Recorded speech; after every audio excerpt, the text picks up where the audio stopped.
Hello and a big welcome to Control the Controllables and our Wimbledon Review 2026. And big apologies. I know that some of you have been waiting.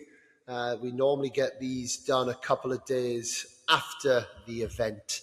But just on a little bit of a personal note, we've had a difficult week in our family as my amazing Mam, as we always call up in the Northeast, passed away earlier this week. And I just want to dedicate this episode and I guess a little story on when I set the podcast up. She was diagnosed with dementia 7, 8 years ago. And one of the things she used to do in the early stages of dementia is she would sit and listen to the podcasts. And that was something that, kept her very connected to me. When she told me, my kind of heart sank that's what she was doing. And that was always a big driver for this podcast, that when I was speaking, I was always speaking to Mam, living in Spain and traveling the world as a coach, never got home quite as much as I would like. And I guess it's very fitting that in a week that we've had as a family, as we've said our goodbyes to her, that this episode is absolutely dedicated to her. She loved the podcast. She loved tennis. She loved Wimbledon, and the fact that it's the Wimbledon review is all the extra special. So rest in peace to my amazing Mam, and I hope you enjoy what is an incredible episode. It's an episode that does get a little bit fiery as we are talking about a passionate subject of ours, which is tennis, and how we continue to develop the sport of tennis. In the news that happened during Wimbledon, as they were talking about the getting rid of doubles type narrative that has been put in place, that is a big part of the discussion that we have on this episode today. And as well as talking about the great champions, the Nosková, the Czechs that are taking over once again at Wimbledon, and then Jannik Sinner, his first Grand Slam win of 2026, his fifth Grand Slam, and playing a final against Alexander Zverev, a much improved Alexander Zverev. It's amazing what getting Roland Garros under your belt does. Then, of course, Arthur Fery and his run, which was, as everyone kept on calling it, a fairy tale run for a British player. I think this is a good one. It's Calvin Betton is with us. He comes in a little bit late into this conversation. Freddie Nielsen, an ever-present on the show, and Kieron Vorster as well, with a little bit of towards the end, Candy Reid jumped in and joined us as well. So always thank those guys for their time. And I hope you enjoyed it, our Wimbledon 2026 review.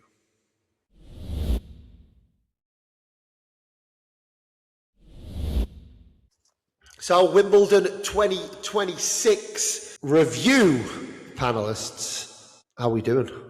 Good, thanks. How are you? Yeah, good, thank you. And I know, sorry we're a few days late, guys, but I think it could be interesting for us to look at this one with a week's reflection. Sometimes we only have 24 hours reflection.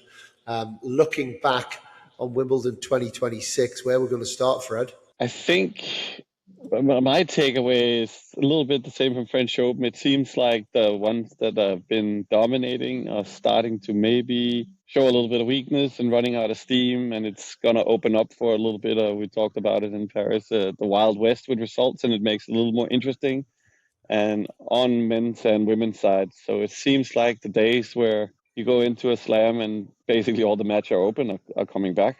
So for me, it makes it a little bit interesting if you look at it from a non-analyzing spectator view. Obviously analyzing the tennis, and I think the quality is a little more random, but I don't mind it as a spectator because I found it to be a little bit boring at times as well, that it was so stale. But I think it's interesting. I like it.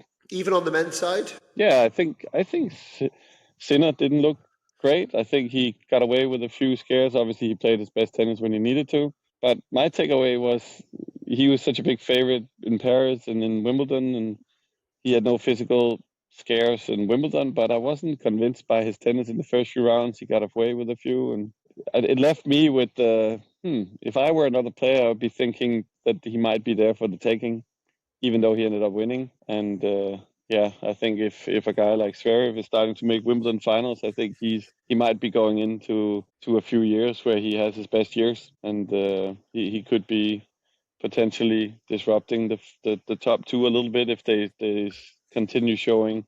I'm not going to say weaknesses, but that they might not be as consistently good as they have been for a few years now.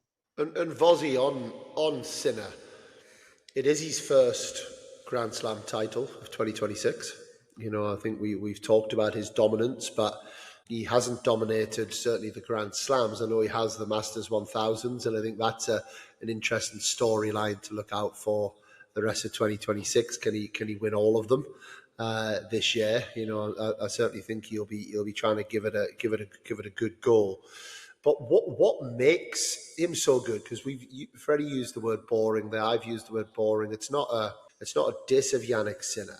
And then even Freddie spoke. I meant more to the fact. I meant more to the fact that the results were pretty much given. Yeah, that's what. But I know, and that's what I've said. This is not a diss of Jannik Sinner being boring, but like it's almost like, and you've also said there, Fred, that he looked like he was a bit vulnerable there. Yeah, he didn't drop a whole bunch of sets. I think he dropped 3 sets in the whole tournament.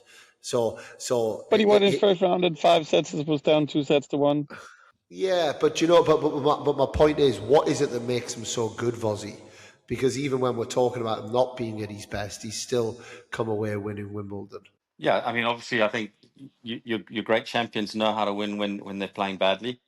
I was lucky enough to actually go and watch the final live, and the level of tennis that they both played was incredible. For a set and a half, Zverev was a joke. He was serving out of mountain. He was ripping the ball, ripping the forehand, ripping the backhand, and I think Sinner didn't know what to do. But then one thing I noticed with Sinner was he then started playing with the real estate on the return. So he started standing like right way back, like 5-6 feet behind the baseline, and then he would step forward, and he was just trying to break up the rhythm of Zverev's serve.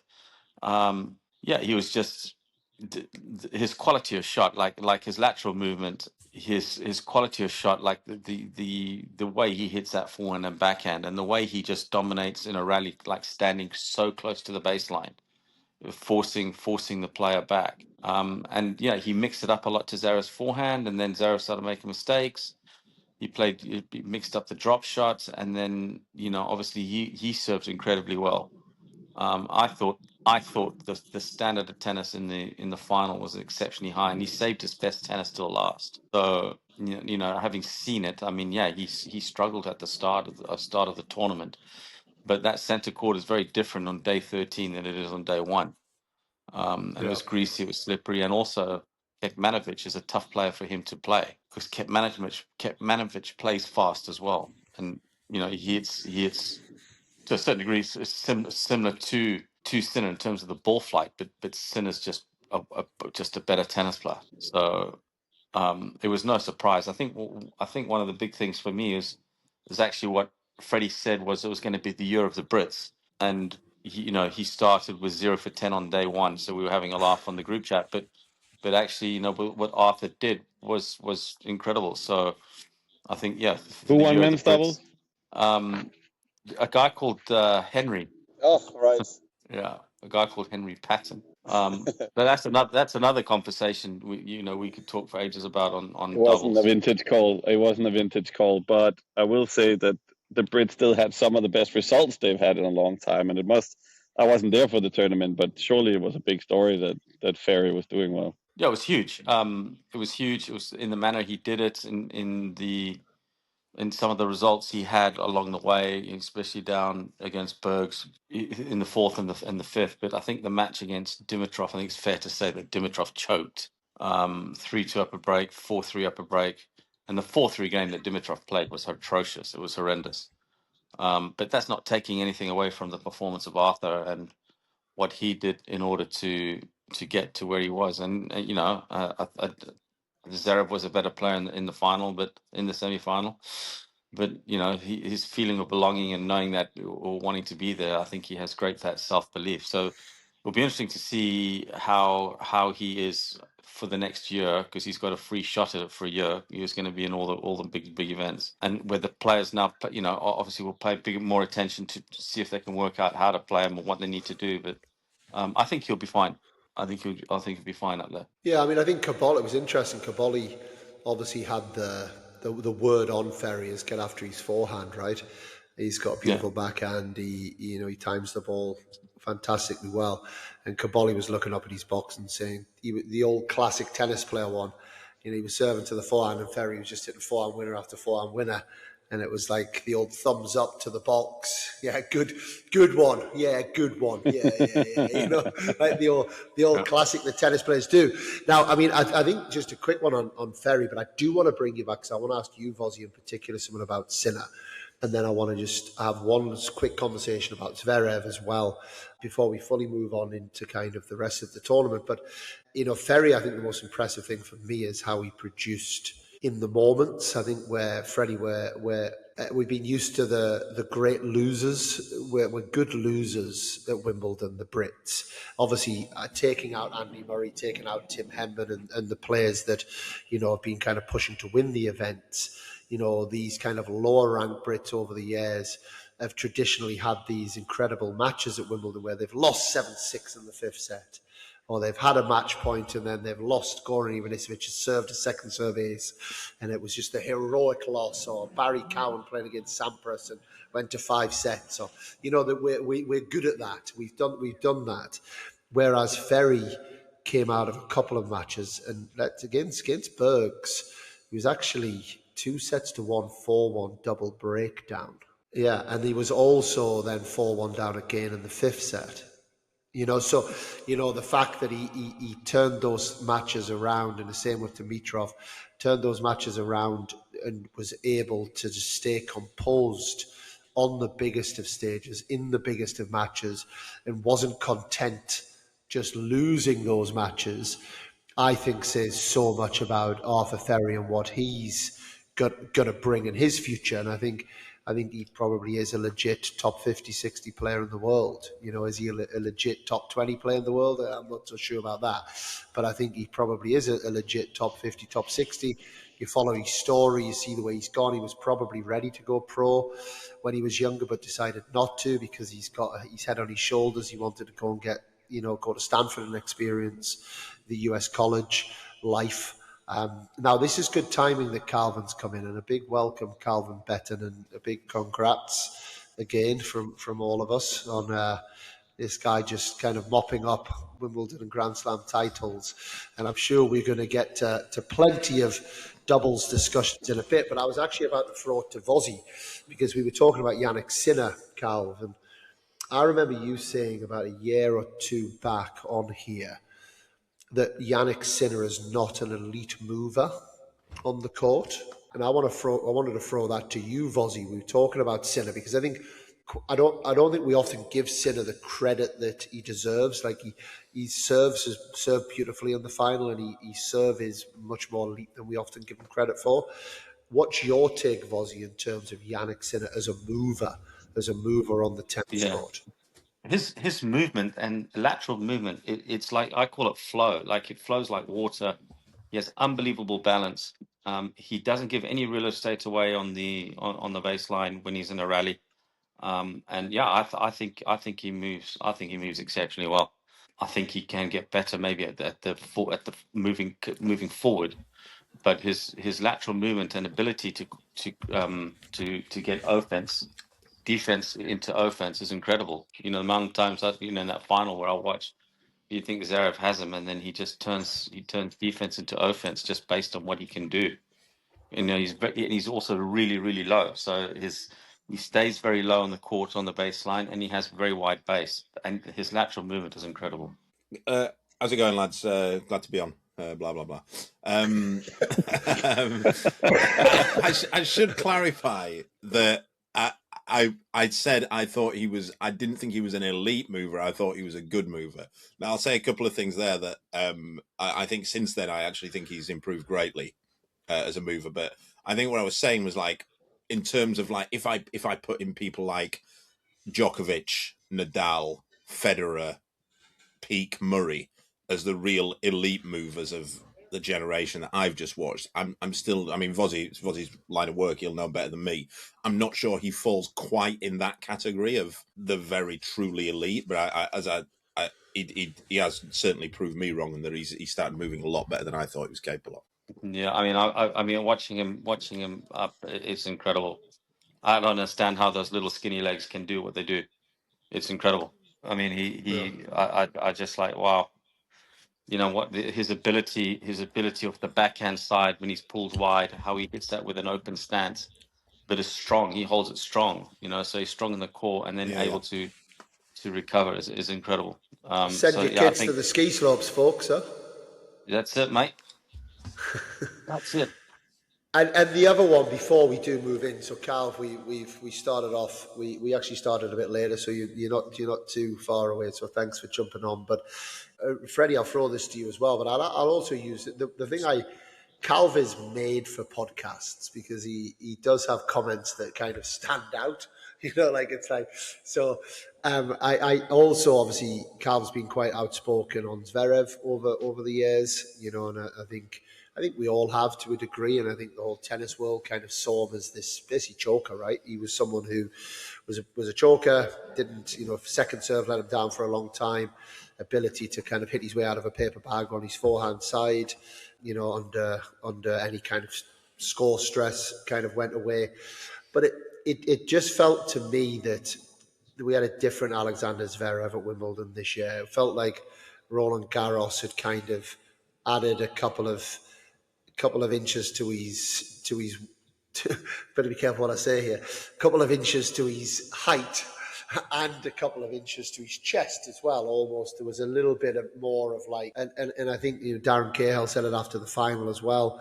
You know, all of a sudden, and Vozzi talked about it there. That first set and a half, couple of sets, there was a different Alexander Zverev, someone who was kind of playing more proactively, taking the game to Sinner, not just kind of lying down and taking it 6-2, 6-1 loss like we saw in Rome a few weeks earlier. What's your take? Is this now? Do we see Zverev going to a bit of a different level now? Yeah, I think he will definitely take belief in it, and I think also that what we've been talking about throughout the years with him, the reason why he's doing better is because he's improved outside. I think that even though he showed a little bit of weakness on the forehand side in Paris, I think one of the reasons he did well was he was definitely hitting it better than I've seen it before, and the same in Wimbledon. And I remember Cal also said that his ability to put away forehands was a liability to him, and he does that so much better. So I think we've been pretty fair saying that he's a good player, but that the stuff that held him back, I think that is what has improved his level and giving him a chance to compete at slam level, winning slams. And he's taking, I think, obviously I don't know about this, but I would think that he's the kind of player that takes a lot of gusto and belief out of winning a slam, and kind of thinking, okay, I'm here now, and build on it, and not making it, oh, I did it and be happy. I think he's gonna cement himself. I think he's got the personality to build on it, and seeing that, okay, he almost beats in on Wimbledon. The guys are maybe not as strong as they have been. Even just a small thing, like he won very comfortably against Fritz, who completely has his number. And I think he's like I said earlier, he might be coming into his best years coming up, because I think he's pretty good at improvement. The second serve, like you spoke about, is not the same liability, and he seems like he's taking it more to the opponents and trying to take the outcome more in his own racket, and I think it's a positive thing for him. You seeing the same, Calv? I thought in the final, for the first hour of the final, he hit his forehand as well as I've ever seen him hit it, and I thought I was going to eat my words. And a few people were texting me, and I was there watching it with Henry, and Louis was actually with us as well in the house that Henry and I were staying in. And I kept saying, although I wasn't entirely confident as I was saying it, I was going, let's see how it is in an hour as it gets to the business end of the match. And it reverted to type. That's the thing. That was the change in the match for me. In the first set and a half, he was absolutely leather in his forehand. And then after that, he went back to doing what he tends to do on his forehand, which is not miss a whole lot and not do any damage on it. And when you start doing that, then Sinner will start eating you up. But yeah, he's improved certain areas of his game, like without a doubt. His second serve's the biggest difference. His backhand's still a great shot. I still don't think he can volley, and he doesn't miss many forehands. That's the thing. He doesn't. He can just repeatedly put forehands in court, but I still don't think he has the capacity to put the ball away often enough at the very, very top of the men's game. Yeah, we're also saying he almost won. He lost in 4 sets, right? So it wasn't. Yeah, but what I found, like if Sinner started playing him like not floaters, but gung to the forehand, and then he shanks a lot. But if you're hitting hard to the forehand, you'll use that pace. And I think Sinner started mixing it up a little bit in the 4th and 5th set, and he started missing a bit more. But nothing. It should not take away from the level that Sinner played that final. He was exceptional. I think as well in it. I think what it showed is that, and something for a lot of players to take note of, that it's not always you start great on the day and it just carries on that way. He was out of sorts in the first set and half of the second, and then he found another level. I thought Zverev's level in the first till for a set and a half was exceptional. He was Vozzi, but I think that there were a few points where like Sinner had he'd have like a mid-court ball and he'd miss it, and balls that you don't think he normally misses. Zverev was playing great, there's no doubt, but it was more the balls that Sinner was missing during that first set, and then specifically during the tiebreak, and then for the first half of the second set. I thought he looks like a bit shaken up here, but he steadied himself and brought. And the last hour of the match, he was phenomenal. That's where 5 sets is nicer for a player like Sinner. If you're playing best of 3, that match can go. It's like we see on the doubles side, right? It's like when you're playing the match tie breaks, it's like, anything can happen here. Sudden death match tie breaks, but you play the long form of 3 sets, you kind of feel a little bit that you can get your foot in the door, and that's only an added extra. I do want to mention Djokovic, because we did him every night apart from the last 2, which I apologise to you avid listeners for that, but hopefully at the start of the podcast that'll make sense to you if you listen at the start of the podcast why. But every night I was building Djokovic up to 25. I just, and it's obviously it's a big story in the sport, but it felt to me that it was going in that direction. But he just, it almost was a non-match really in the semis, Freddie. Yeah, I was expecting a lot more from him, but and maybe he was himself. Maybe he saw what I saw, that there was an opening for him against Sinner, even though he was winning his matches. I wasn't completely convinced by it, but then Sinner came out and played pretty well, and I felt like he knows now, Novak, that he can't beat those guys when they hit close to home. And he looked defeated to me in a way that he would never have taken it like that 10 years ago. That was a little bit surprising to me, especially after that match against Felix. I thought 2 days off, I thought he was going to come back firing, thinking, here's my chance. But I was very surprised by how it went down. It seemed like he didn't believe he could win it, which is pretty much the opposite of what he's been all of his career. This disruptor, here I am, nobody's telling me what I can and cannot do. And a couple of other little shout outs on the men's side. Mochizuki making 4th round. Pretty impressive run. I don't know if that's a player that any of you are familiar with. Yeah, but also that match against Sinner also made me think that wasn't a particularly good match from Sinner either, even though he ended up winning in straights. Look, I think the Novak, going back to Novak, is that listening to his interviews, he just said my body doesn't recover like it used to, and that quarterfinal match took too much out of him. And I still stand by that.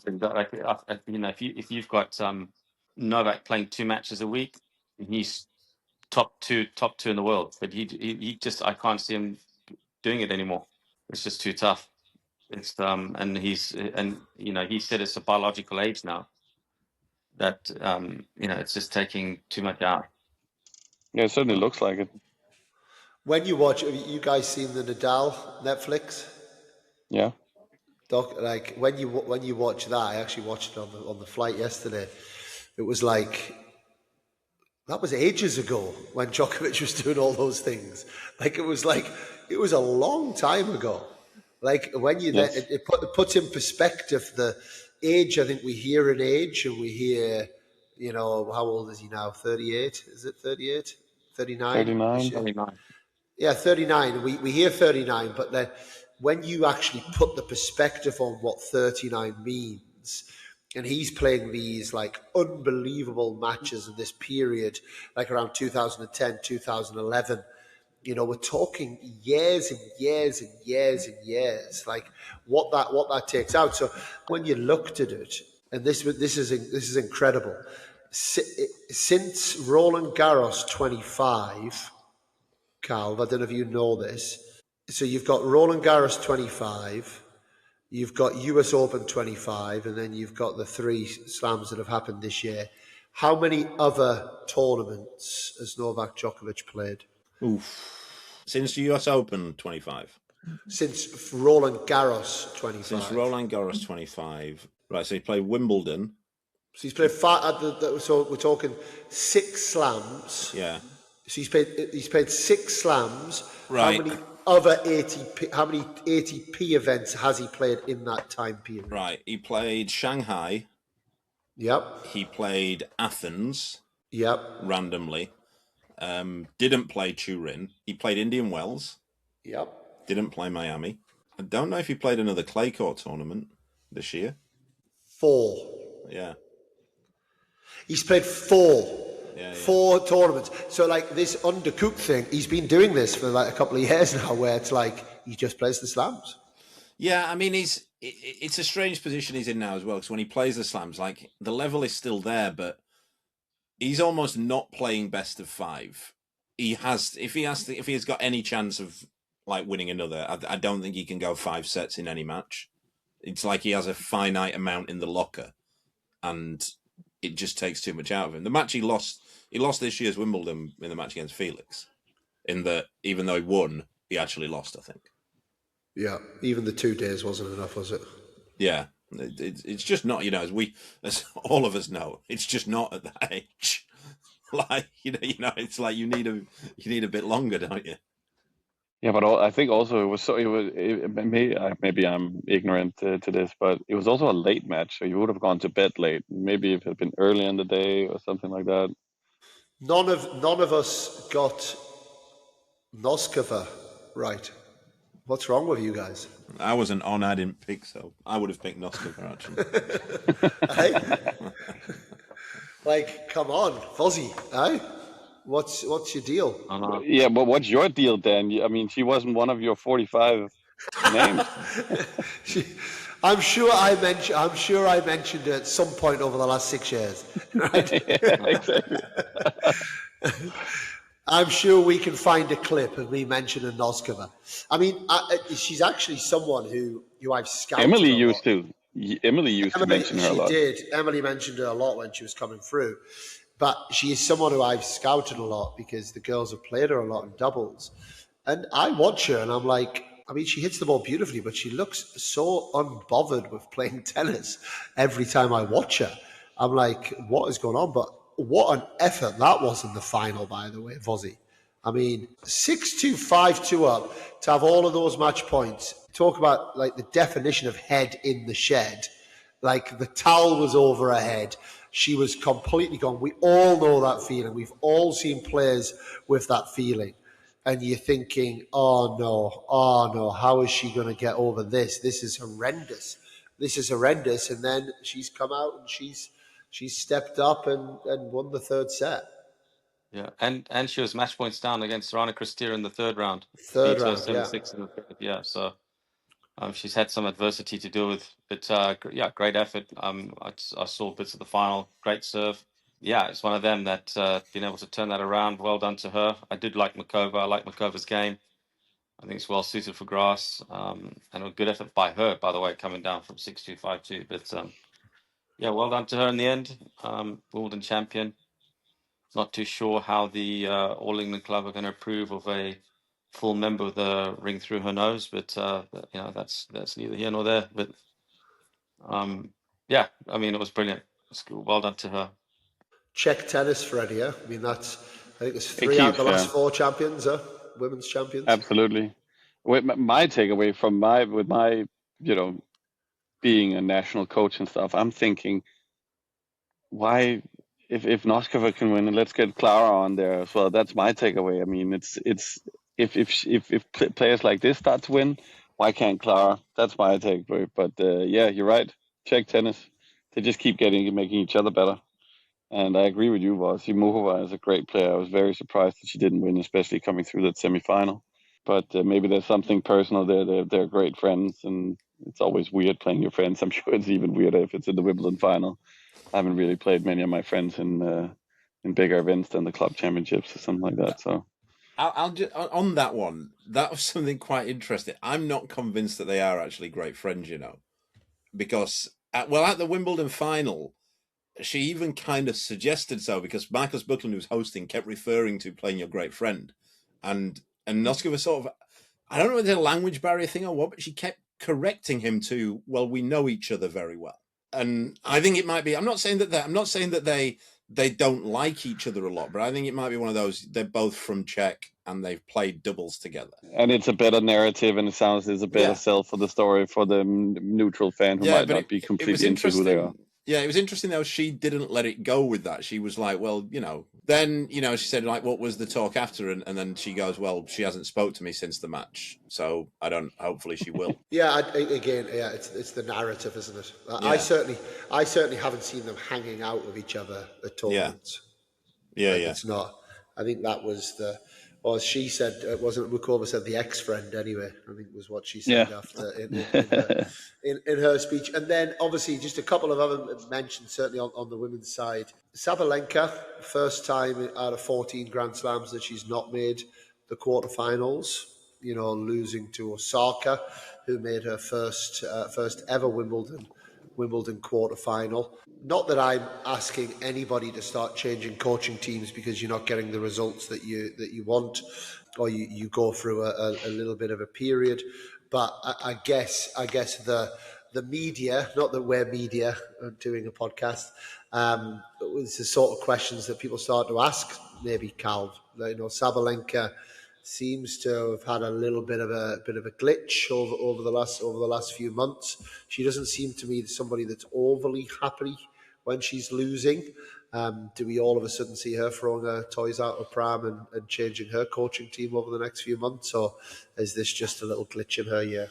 I mean, I've seen her have some almighty tantrums, particularly after last year's Australian Open. I saw her destroy her runners-up trophy against the wall in the gym. I don't think that's anything new. I think what is interesting with Sabalenka is that she's, for a few years now, she's had the sort of, when you play that style of play where it's ultra aggressive, she's just going all out, leathering everything. That's kind of like, I'm not saying it's easy, but it's easier to do that when you're in good form and full of confidence. And losing the odd match doesn't really affect you that much. But then when you start having not won anything in a while, not won anything big, you start questioning the shots a bit, and then you can't play that style all the time.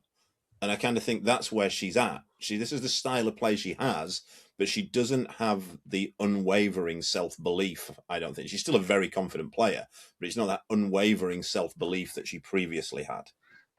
I kind of agree with that, because she was also pulling out some serve and volley and stuff. And that to me is obviously, it's great that you're trying to be proactive, but maybe she shouldn't be serve and volleying. She should just, like you said, Cal, just annihilate the ball.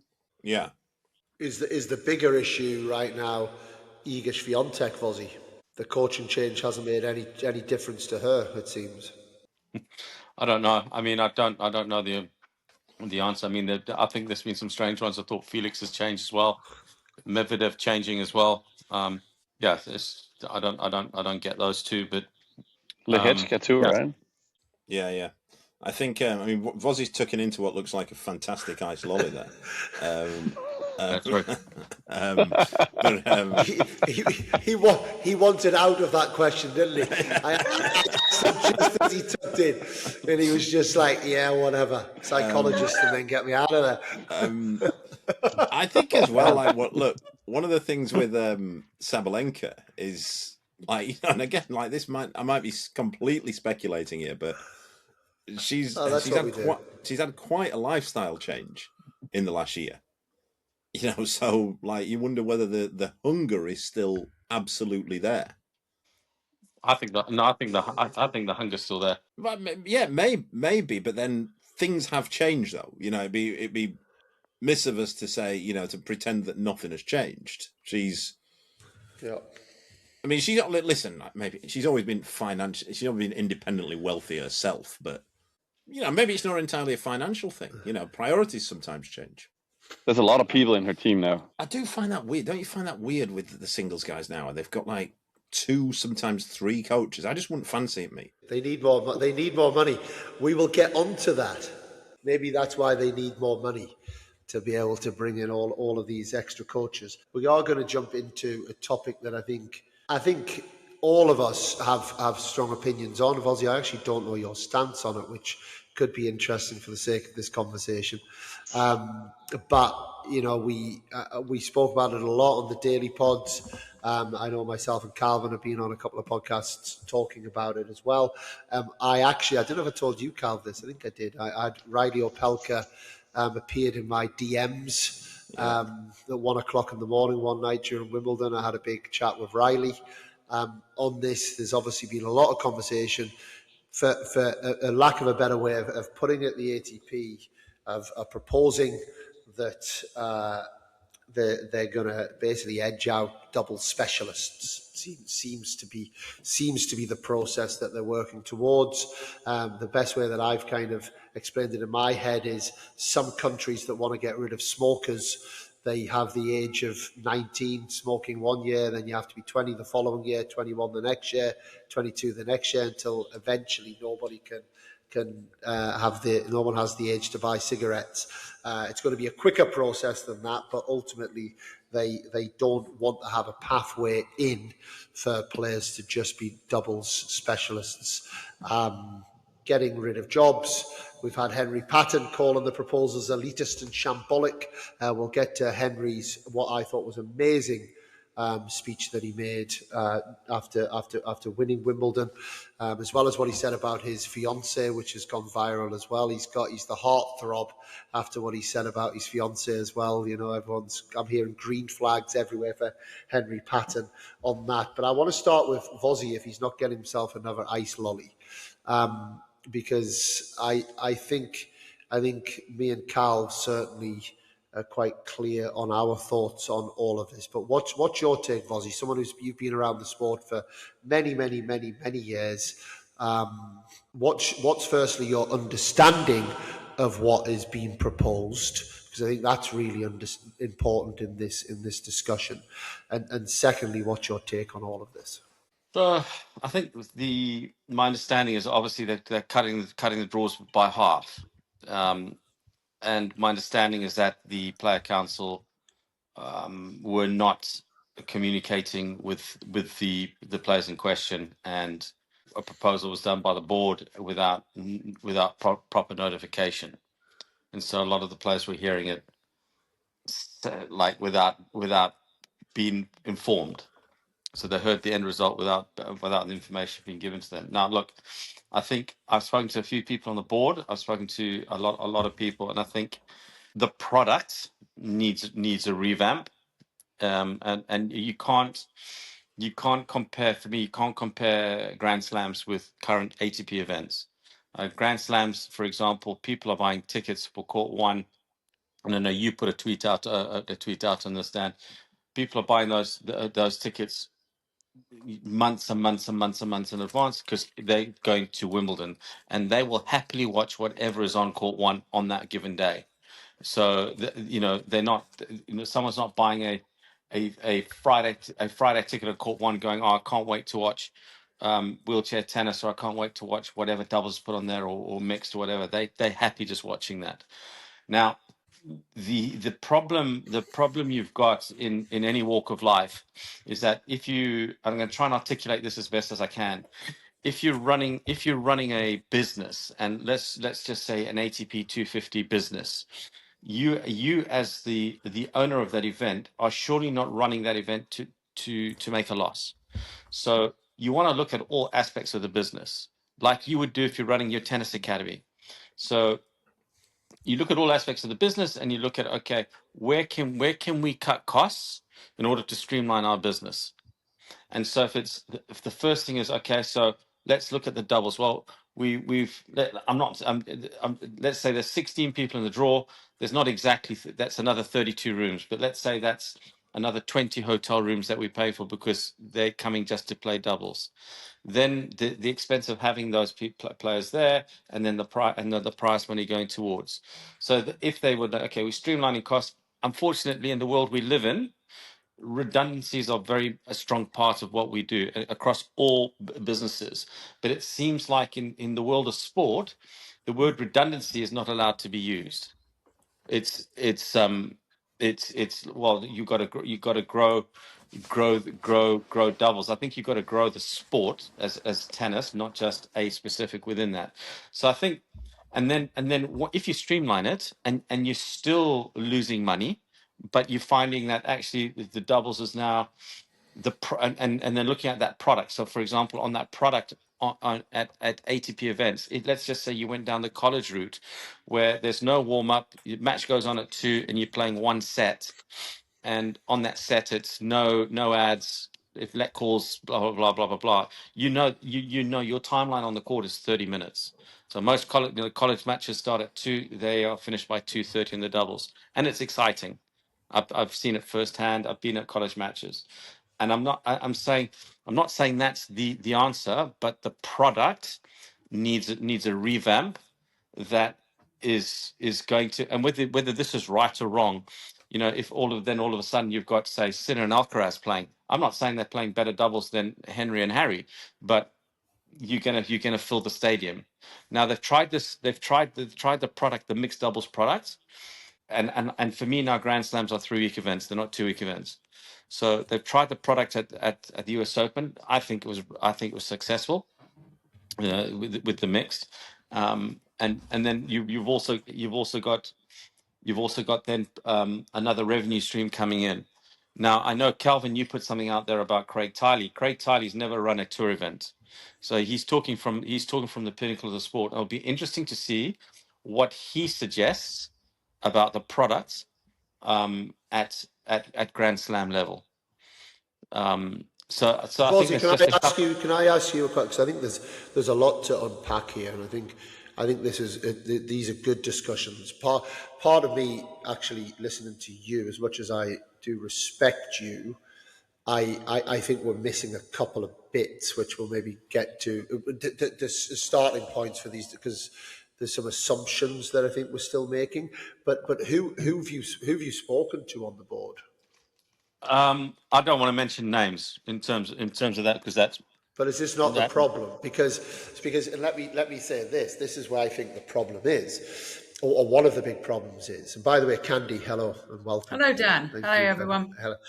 Candy, so you've come in at a good time as we're talking about the doubles proposals or what they are. But there's a lot of assumptions and there's a lot of hiding that's happening here.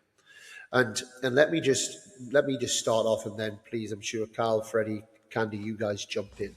I just want to say, probably quite passionately, let's cut the bullshit and let's cut the assumptions. We're making a lot of assumptions here, and it's very dangerous because there's absolutely no transparency here. We're not getting any transparency on who you're talking to. Not you, Vozzi. We're not getting any transparency on numbers. We're getting people like Alex de Minaur in press conferences, nothing against Alex de Minaur, being asked the question, where the danger in this? And this would be the danger in any business or any relationship, Vozzi. There's a big, big danger here we have to be very careful of. Alex de Minaur's response to asked about the doubles is, I've got lots of friends who play doubles and I feel really bad for them, but ultimately the numbers need to add up. You show me one place where we can see complete transparency on the numbers, where we can understand that doubles product as part of what is happening in the world of tennis is not sustainable. If it's not, and it can be shown, then that's a different conversation to be had. But let's not base this on assumption. We're basing this on propaganda and assumption is what's happening first and foremost. Because and then the problem is intelligent people like yourself, Vozzi, and other people in the tennis world, we are assuming that that is accurate. Doubles is not sustainable, is what we're being told. But who we're being told by? We're being told that by the ATP board. Who's the ATP board? When you dig a little deeper, it's a couple of relatively failed singles players that have got some serious agendas here. Now, there's obviously the tournament side of it as well, which I think that is a conversation that's worth having as well, to have a balanced view. The second part for me, which is really important here, is what is the intent? Is in any relationship, if you have intent to have that relationship, then you come up with strategic plans to try it. If you then know that something isn't working, do you want it to work? And then let's bring strategic plans in place to try and make it work. Which is what we talked about the product. Yeah, but exactly. But I think we're jumping ahead to the product and the marketing of the product before we have the facts. We don't have the facts. And my if you go to Indian Wells, someone's paying $200 to go to Indian Wells to watch tennis. That's what they're doing. They're paying $200 to go to Indian Wells to watch tennis, and then they're spending $250 in Nobu, and they're buying the t-shirts, and they're buying the hats, and they're buying the giant hands, and probably their kids have 15 hot dogs or whatever they do in the big gulps. It's very, very difficult to decipher into those numbers. So it seems unless we're shown those numbers and there's something tangible, that is actually not factual what people are saying. The second one, which sorry, Dan, it's just interesting how you brought up Indian Wells, and I think Indian Wells is a really bad example. Madrid, Rome, Cincinnati. No. It's what's happening at ATP 250 level and ATP 500 level, because those are the tournaments that lose money, massive amounts of money, and so there needs to be that's where the transparency needs to come out. Because if the transparency comes out that we're losing X million or X 100,000 or X thousands, and we're looking at the bottom line to break even, we need to make these cuts in order to break even. It's become a business.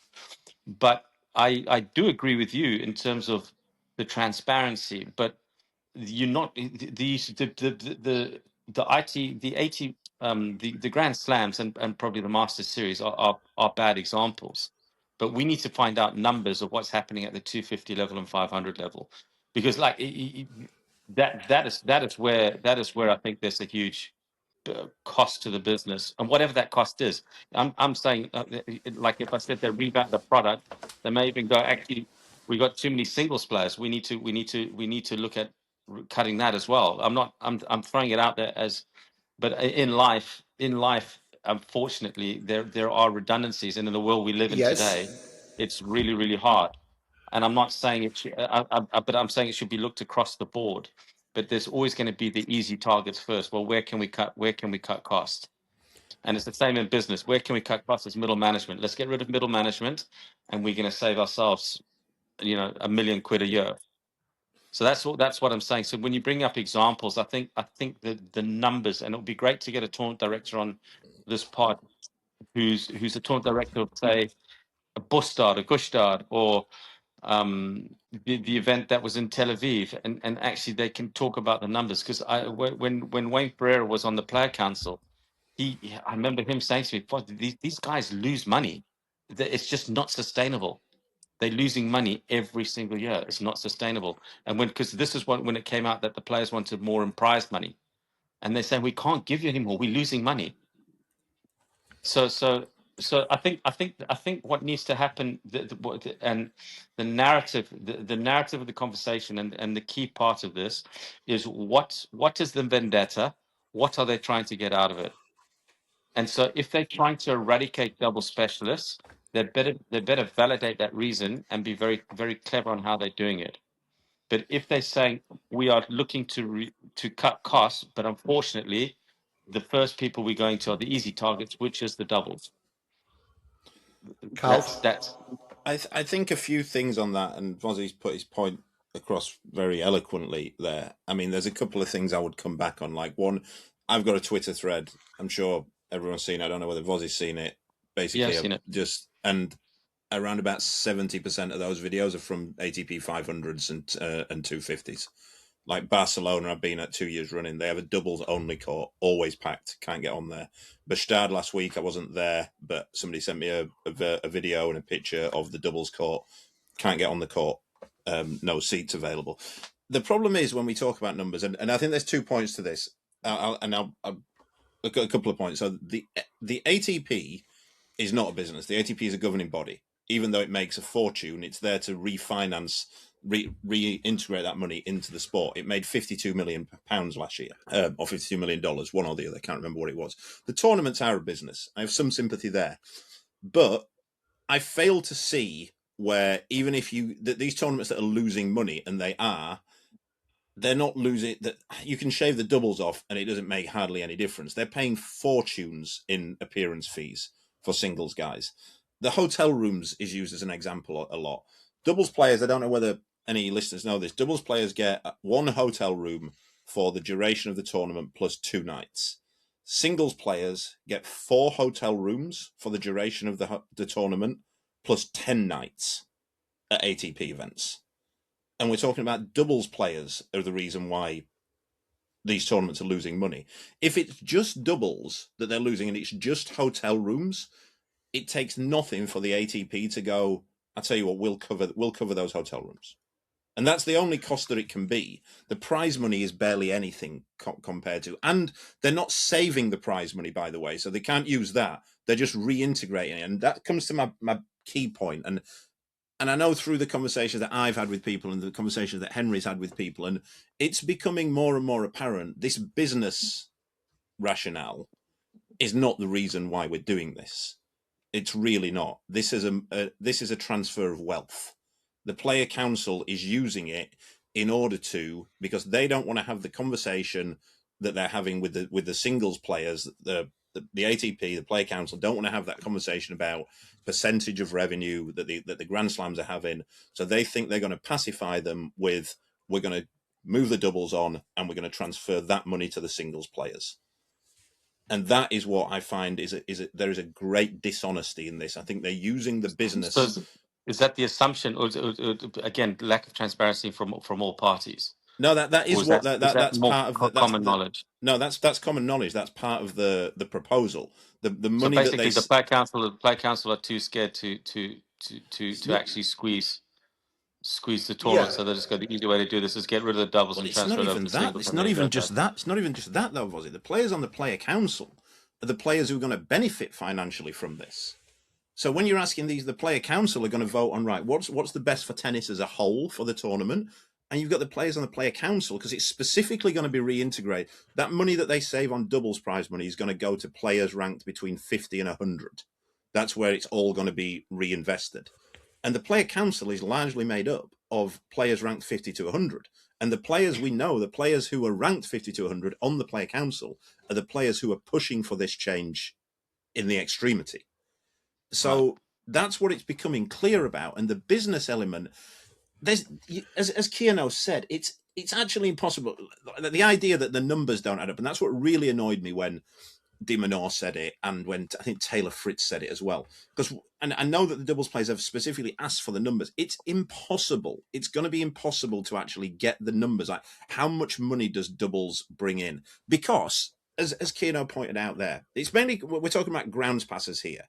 People buying grounds passes, and then the secondary sell, the beers, the cocktails they buy at these tournaments, the T-shirts, the caps, the burgers, the hot dogs, everything they buy while they're there. What is that bringing in? Things like pro-ams. And again, when the pro-ams are basically run for the sponsors of the event, the people who they get to do those are the doubles players. So when you're bringing in fortunes from sponsors and they want to do a pro-am, it's the doubles players that do those.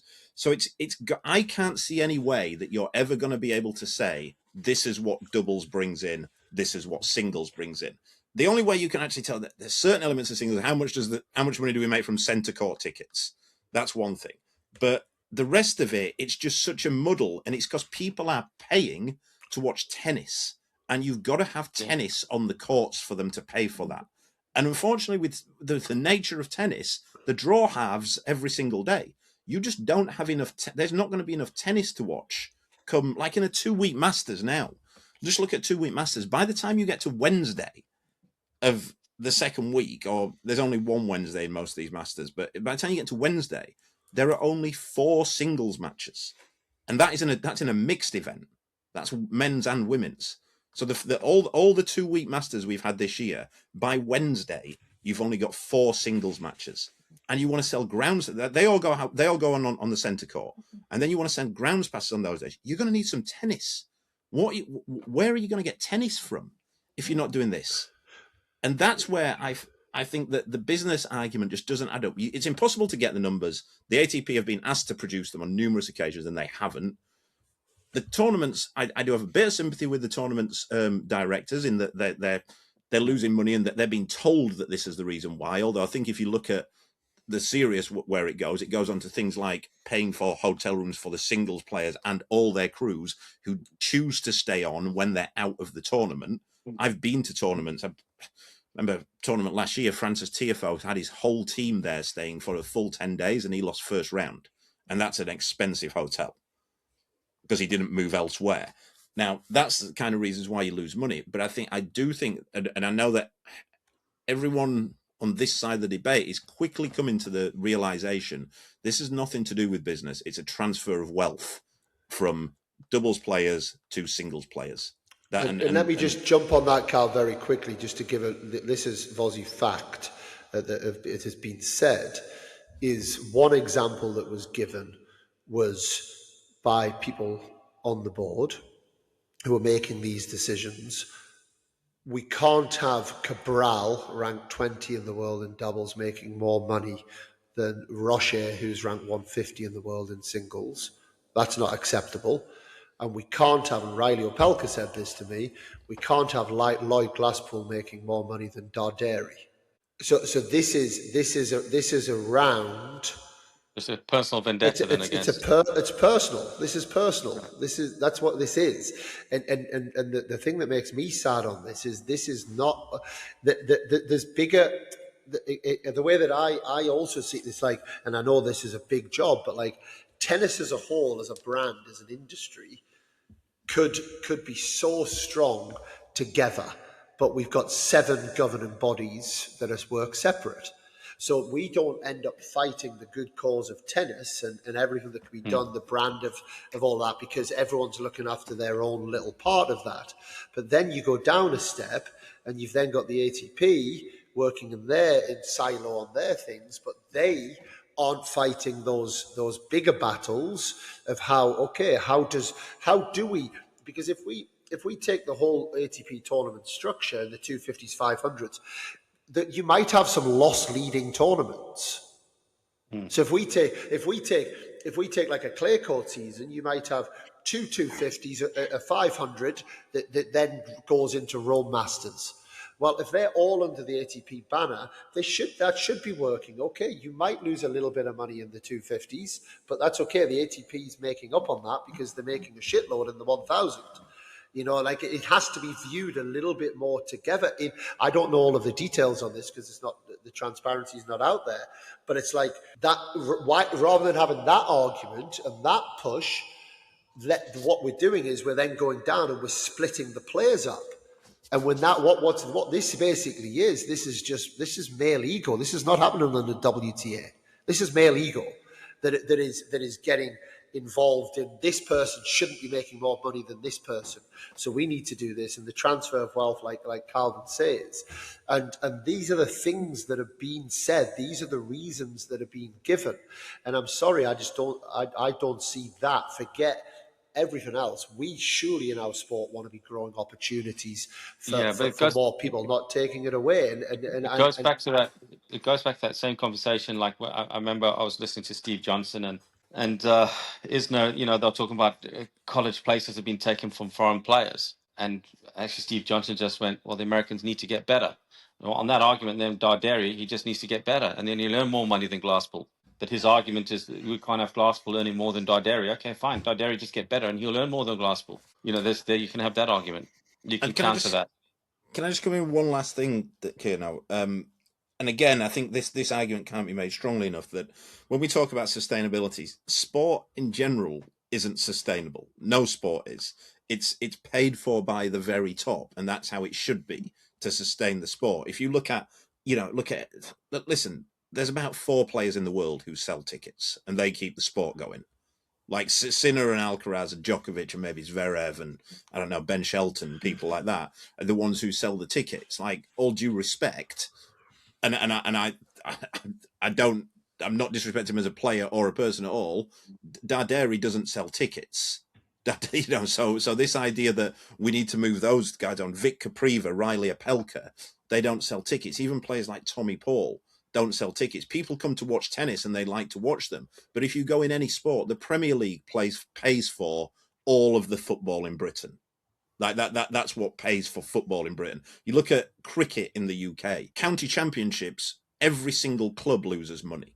They're not sustainable. That nobody goes to watch them. It's paid for by Test cricket because that's how it should be. The Indian BCCI control control cricket globally. They control everything. But then they're paying for it. And that's all because of the IPL. All because of the IPL that came out. No, they control everything. Fair enough then, Vozzi, but then they're paying for it. It's like Yorkshire Cricket Club. I get it. But you don't just go, well, they're not bringing any money in, so we got to get rid of that. Because you have to have, any sport wants people competing. They want visible sport. You would reinvest the money into the sport. Otherwise, and I know, and this is my concern, I was told by somebody in the know, not in the know. I was told by somebody very close to Gaudenzi, who has been speaking to him and knows him very well, that Gaudenzi wants tennis to be like Formula One. He wants 20 singles. Yeah, I've heard that. Yeah, I'm not that. Yeah, and he's good mates with the CEO of Formula One. Yeah, and he sees that as the way to do it. Now, that is pretty grim if that's where we're going. And I've said this to the singles guys as well. I've said it to all of them that when they've got rid of doubles, when they've gone, the doubles guys don't bring any money in and they're taking up hotel rooms and that kind of thing. When they've done that, they're then going to come after the qualifying events. They're going to go, well, why are we paying money for qualifying? Like, we're spending hotel rooms on that. There's prize money going into that. When they've got rid of qualifying, they're going to go for the lower ones. They're going to go, wait a minute, like this guy who's ranked 50 in the world, why are we paying for him? He's not bringing any money in. That's not sustainable. And before you know it, you got 16 players playing tennis, and that's it. And it all comes from, this whole thing comes from greed.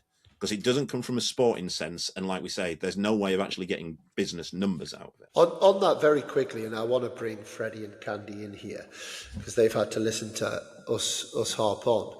But if we go back to this, let's assume for a minute that doubles isn't sustainable and the numbers don't add up. Let's just assume that, because that's what we're doing. That's not fact, but let's assume we do. The next conversation is, do you want it to work? Yeah. Do you see that as part of your future? Okay. If the answer to that is yes, that's when we then go into product marketing, finding ways of bringing more money in and finding ways, which I think actually, one thing about the doubles tour is in general, and you only have to listen to Henry Patten, how amazingly well he's spoken over the last couple of weeks.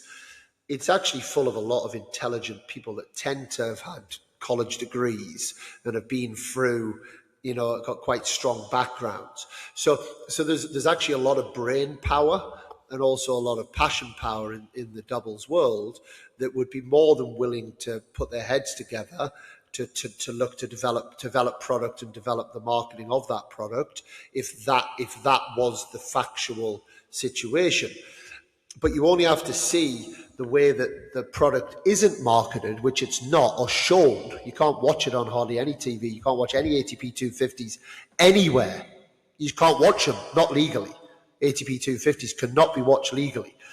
So you only have to see that. You only have to see the way that it's on social media, the way that nothing is pushed out in ATP doubles to see that isn't happening. But that argument for me, which is an important discussion, is only a valid discussion if we understand truly that it's not making sense. And secondly, is there an intention to work towards making that happen? And that is the same thing in any basic business model, any basic relationship. You know, if my wife doesn't have the intention to be with me, then we can't find solutions to any problems that we might have. You know, but it's that's like the product. She doesn't believe in the product anymore, Dan. She needs to move on from the product. well, maybe I need to market it better. Do you know what I mean? But it's like, it's the same basic kind of concept. Yes, we're getting lost. Intelligent people and people in our sport are getting lost on the assumption of what the propaganda that's just the headline propaganda that's being thrown out there, and that's where the issue starts and almost so there's stops. lack of transparency, lack of transparency across the board, and basically there needs to be a memo going out from the ATP about what is their agenda and what are they trying to achieve, and actually just say, if it's transfer of wealth, just say it, so then people have open discussions. And people can say, well, we vehemently disagree with your decision, but if that's the decision you're making, what can we do? That's the first thing. The second thing is then also like actually we know that doubles is an integral part of the sport, but we need to revamp the product. So what we're proposing is X, Y, and Z, and we're going to pilot it at 250s and 500s and see if it brings razzmatazz and jazz. You can't say a product doesn't work until you've fully marketed it. You know, the 1 point tournament in Australia was talked about and watched by absolutely almost everyone in Australia. Why? It was a 1 point tournament, for God's sake, right? Where there was like 10 minutes in between points, potentially boring as hell. But it was marketed from the rooftops and everyone knew about it. So then everyone wanted to be part of it. You know, we have the platforms and ability to market the shit out of our sport, not just doubles, singles, people, narrate, storytell. We've got an unbelievable product in tennis, and until you've done your due diligence and you've absolutely got it out there, but you have to have the intention to want to do that in order to do it. And that's where this seems to fall down with me. Cal, over to you, and then I need to bring Freddie and Candy. I just want to say quickly on it that, 100%. And somebody made a point earlier on about staring into the void, the complete lack of any publicity or marketing for doubles in general, and then look at what they do for the US Open mixed and see what you can do with marketing. But on just away from that, again, just on when I'm talking about a transfer of wealth here, and I think this can't be stressed heavily enough to the public, because this doesn't look good. We're talking like, doubles players are taking this much money off, as that kind of thing. There's a player, and I don't want to name the player because I don't want to name names, but he's ranked somewhere between 50 and 100 in the world, who has won 6 tennis matches this year. Going into Wimbledon, I think he won a couple at Wimbledon. But going into Wimbledon, this player had won 6 tennis matches in the whole of 2026, and he'd earned $550,000. Now, who's telling me that somebody who's won 6 tennis matches should be earning more than $500,000 in 6 months? That's not enough. We need to get a bit more. And, by the way, the bit more that it would come from would just be about an extra 10, 12 grand. I think it would, once you work out the percentages. So we're going to get rid of a whole area of the sport. So these players who have won 6 tennis matches in 6 months can have $570,000 rather than $560,000 by the time we get to July. It's just abhorrent. Freddie and Candy, the floor is yours. My opinion is it's so sad, because I love doubles and I do a lot of commentary, and I would love to do commentary on doubles. I don't really know where to go with this. You guys are much more the experts, but I just think it's really, really sad, because I think doubles is an amazing, amazing thing to watch. Most people play it in the clubs. When they go out and watch doubles, they love it. There's just not enough doubles on television. I think I've commentated on about 10 doubles matches in 5 years of commentary. So I think I'll leave it at that. I just think it's a massive shame. But I know you guys all agree with me. All yours, Freddie.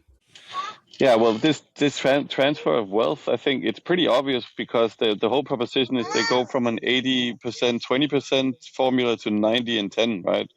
So they just take 10% and put it into the 80 bucket. So that should be pretty clear in my book, but I'm not very intelligent with that kind of stuff. But I'm also a really, really bad at this because I have quite an ancient outlook on sport, and I believe in sport, and I'm not very fond of changes. And I think you have the sport and you keep the sport, and if you need to update it to the times, you update it, but you keep it. To me, it would be preposterous to say that we have track and field, but we don't want to pay for the long jumpers, so out they go. We can't have that, and we're just going to have 100-meter run, whatever it is.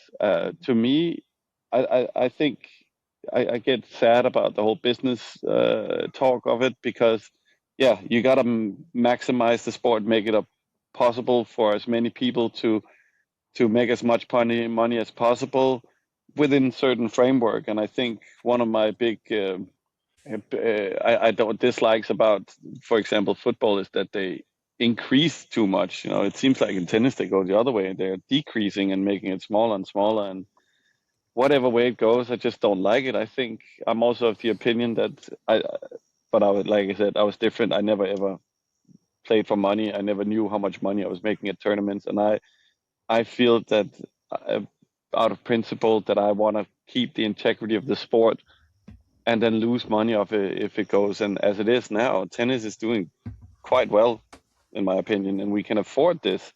And tennis, in my opinion, is singles and doubles, and then we keep that and whatever it takes. And I can objectively say I think it's been good to have the super tiebreak increase change to doubles, even though I personally dislike it. I would still want it to be the same scoring, but I think you like basically what you guys are saying. You keep the sport and you do whatever you can to maximize it. It would be impossible to think that badminton would get rid of doubles or all these things, and I feel saddened by it. I don't like it, and like you also said, people there is a lot. We all know that. We've all been in tennis. We all know that doubles players are maybe not seen as legitimate tennis players from certain aspects of the tennis world, particularly the singles players. And maybe a part of it has been that there are more specialists now than there used to be. Back in the day, it's impossible to imagine a situation where, like McEnroe or Edberg, that you were number one in singles and doubles at the same time.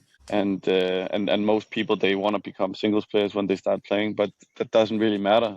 You make the most of what you have, and I think you gotta go to fight for it and not just try to get rid of it. And I think it's boring. And if it becomes, if it becomes too much entertainment or business, then I think we might gain some fans, but I think we're also going to lose our credibility. And you see now all the small things in football. Like I almost didn't turn on the second half at football because of this 30-minute halftime break and the hydration breaks and going, and it makes the product more boring. And I think the tournaments are going to be more boring if it's going to be so elitist, and you're going to limit it to a few players that sell the tickets. So yeah, I'm much more on the sporting department, and whatever we can do, and but don't discriminate and cut things off. That's where I stand. Thanks. A couple of just small little bits for me to finish up. I know we've talked about this topic a lot, but I think it's important that we keep getting these messages out there. And it's one, I'll keep going back to this intent thing because I think it's really important. Now, and I had this discussion again with Riley Opelka. We all know that a singles doubles doesn't work, okay? And the reason that doesn't work is there isn't any respect. The players that have high singles rankings have the opportunity to play doubles every week. And what they continually do is they either don't enter because they don't want to, because they want to focus on their singles. Fair, and I respect people for that. They enter and they don't try, and they don't give their best efforts, which is not entertainment for anybody. They enter and win a match and then they withdraw because it doesn't suit their schedules for where they need to move the next week. Or they enter, and one of the shocking things we've seen over the last couple of Grand Slams, and it's Grand Slams, not ATP, is they enter and then they withdraw because they have the right to take 50% of the prize money by withdrawing. Yeah, which is also being abused, which is why we've seen it was like nine withdrawals in the last couple of Grand Slams on the men's side. So that isn't an option. if the option is to have the product of doubles as part of their tour, then you need to have players that respect it for what it is, which is a passionate, enthusiastic competition where people are trying to compete to win. And that's where we see true live sport, right? That we all are in love with. That's why we love watching live sport. Freddie, you often say it. There is nothing better than live sport with passionate people trying to win, and for it meaning something to you, which is where actually my biggest issue is on this. I'm actually not so much jumping on the prize money side of things, because money is money, and I think ultimately there needs to be some battles on that, and I think we need to be collective on that, and we need to be smart. If we have the intent, there's ways of bringing more money in because we've got an unbelievable product, and it can be marketed better, and so on and so forth. The issue I see in this when I'm reading it, and obviously we don't know because it's not fully transparent, but the issue that I see here is that you can only get into ATP Challenger events on singles rankings, and I read somewhere that that's at 250 level as well. What that is basically doing is trying to cut off a pathway to becoming someone who can make money from the sport as a doubles player. Yeah, what the messaging might be to Henry Patten and Harri Heliövaara and Neil Skupski and these guys: don't worry, this is not going to affect you guys, because you guys are still going to get into the events. So the only effect on them technically is the 10% less prize money. Now, but the real problem is there's no longer going to be a pathway for Henry Pattens of the world to make their way through in the world of doubles. That's going to be fully stunted, which again, it's a bit like one of these like quizzes you do where you answer that question and then you move to that point. I just keep coming back to, what is the intent? What is the intent? Is the intent to have doubles as part of your tour? If it's not, do one. Get your balls on the line, get rid of it fully, set up your little tour with 20 players, off you go. And then there's a lot of money in the world, and there's a lot of people in the world that might actually just go, hey, you know what?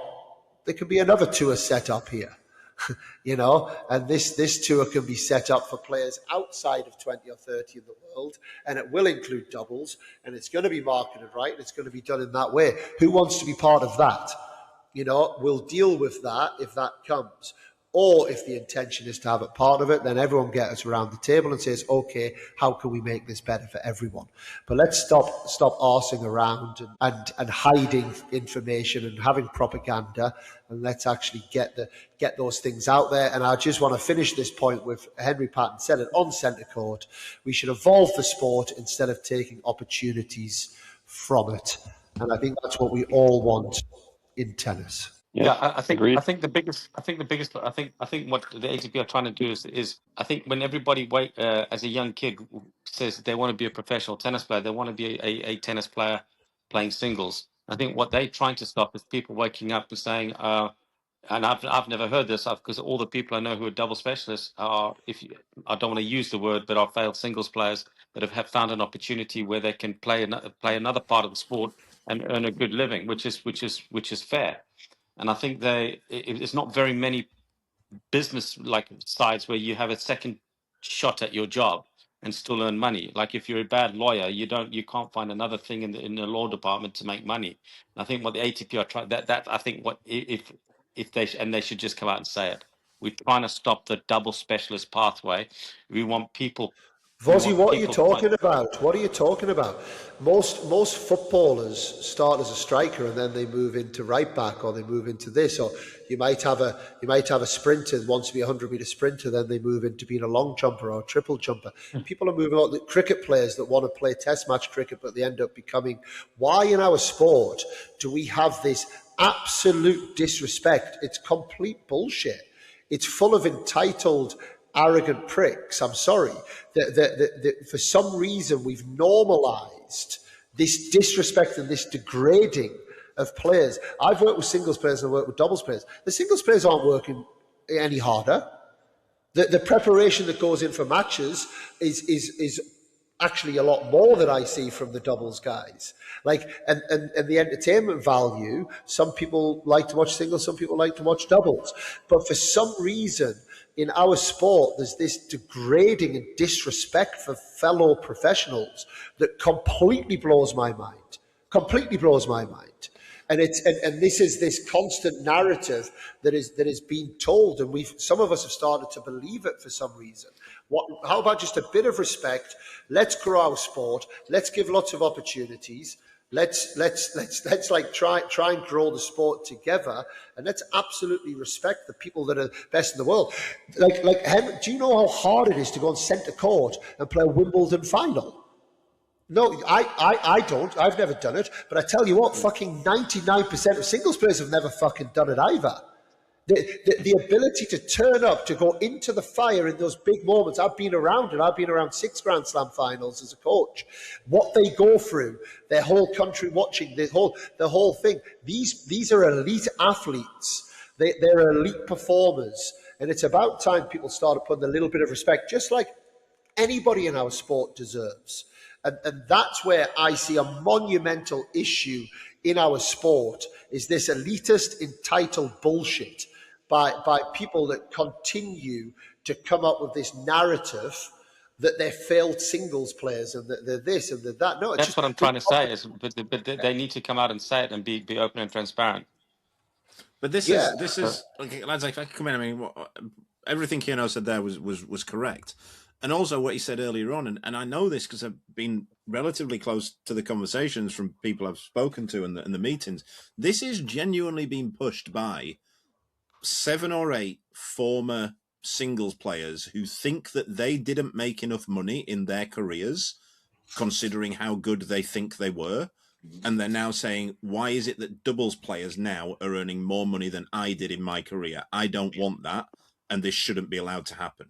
And that's mental. That's mental that those decisions have been made on that basis, that they're sat there going, this is ridiculous that this player is earning this much money. I was miles better than him. And you think, well, are we really, is this what we're really doing? And in the conversations that are in those meetings, there's never any talk about numbers or business or that kind of thing. If you speak to those people privately, they'll say, the doubles players are just shit. I don't want them making money. And it's an amazing thing to listen to. It's the same as when Riley Opelka made that comment like the other week about, like who should be earning more money, right? Shall we just not have any tournaments then? Should we just have players play and just ask Riley Opelka how much money they should get? like how much, Riley, how much does he deserve for that match? Like, or ask, I don't know what his name, João Sousa. Like, Joe, how much money do you think this player is? You tell me how talented he is and what his salary should be. Shall we just have that now going forwards?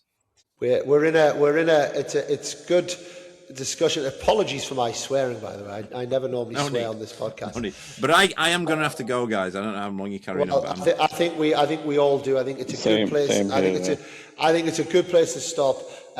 Vozzi, thank you, by the way, for bringing your take on that. I think that's really important for this discussion.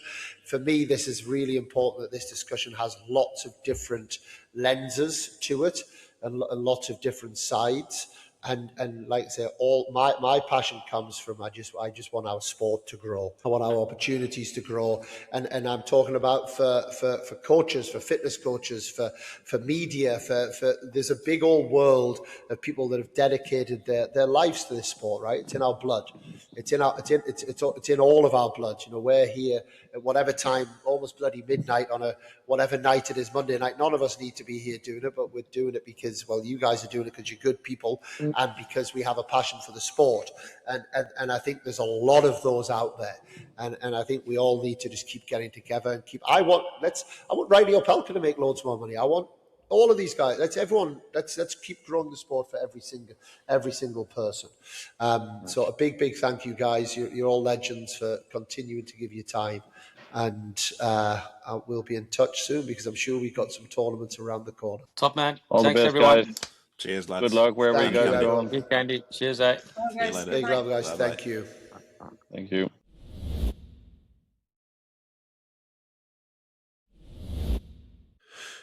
Whew. So there we have it. It finished fiery. I do want to apologise for my language. Yes, it's something that's I am very passionate about, but it's not quite me to be dropping the F-bomb. So apologies to anyone that heard that. I'd love to hear your thoughts. Do you agree with us, disagree? What are your thoughts on this whole take? It feels like that has taken over, taking a big piece of the sport away and getting rid of people's jobs ultimately. For what reason? Seems wrong, but maybe I'm just blinded. Maybe I'm obviously living a lot of my world within the doubles tour and have done over the last few years. So maybe I'm blinded. Maybe I'm coming from the wrong lens. I'm open to hear that. I really think I'm trying to give a fair take on all of this, and my bigger picture is, the future of tennis. And how we grow tennis, how we develop tennis, and not just getting too zoomed into one area or one tournament, but actually how do we create more opportunities and ultimately grow the sport. How do we bring more money? How do we bring more eyeballs on our sport? How do we grow the brand of tennis? How do we win the battle against all these other sports, and then the Netflix and the Xboxes and all of this that's out there? Paddle tennis, pickleball, how do we make sure that tennis is absolutely a sport to be reckoned with, because it's given me so much and it's given so many of us so much as well. So please do send your thoughts in on that. We will be back. We've got lots of different guests lined up over the next few weeks. I hope you are well wherever you are in the world. Love hearing from all of you, so please do keep reaching out. Please keep getting these podcasts out there far and wide. But until next time, I'm Dan Kieron, and we are Control the Controllables.